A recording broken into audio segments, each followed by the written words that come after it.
مرة من المرات أحد الدكاترة في الإدارة وهو نصراني اجتمعنا به وأراد الله هدايته للإسلام ما شاء الله. فقلت عندي أسئلة تدخل في تخصصك، فقال هاتها. قلت هل يمكن أن توجد مؤسسة ناجحة يمضي عليها آلاف السنين وليس لها إدارة؟ قال لا، مستحيل، ما يمكن. قلت هذا الكون ليس مؤسسة؟ قال بلى.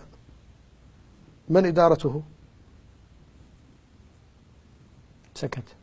سكت. فقلت لا يمكن أن يديره إلا الذي خلقه وسواه. قال نعم، فليكن إذن، وأسلم. بعد هذا قلت سؤال آخر في الإدارة، هل يمكن أن تقابل رئاسة العمل جميع أفراد المؤسسة في كل كبيرة وصغيرة؟ قال لا، تقابل رؤساء العمل فقط. قلت أولئك الرسل.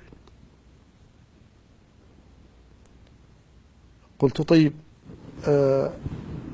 هل إذا اتخذت الإدارة قرارا بأن وقت الدوام يبدأ من الساعة 8 صباحا، وبعد فترة تغير الزمن فاتخذت قرارا بأن الدوام يبدأ من 7 صباحا، هل يمكن أن يحتج بعض العمال بأن بالقرار الأول ويبقى يداوم من الساعة 8؟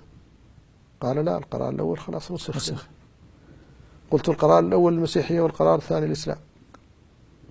فتعجب وقال طيب لماذا تغير الإدارة التوقيت؟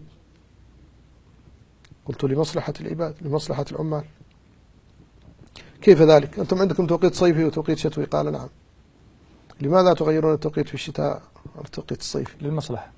لمصلحة العمال. كذلك هنا. قال ما فهمت أنا المصلحة في تبديل الشريعة.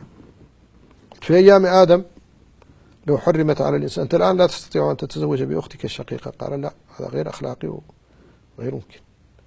في أيام آدم لو حرم ذلك لما انتشرت البشرية، فاحتيج إلى تغيير الشرع مع تطور البشرية لمصلحتها، حتى بلغت البشرية نضجها فجاءت الشريعة. في نفس الجلسة أسلم ولم يناكف. سبحان الله. من هذا.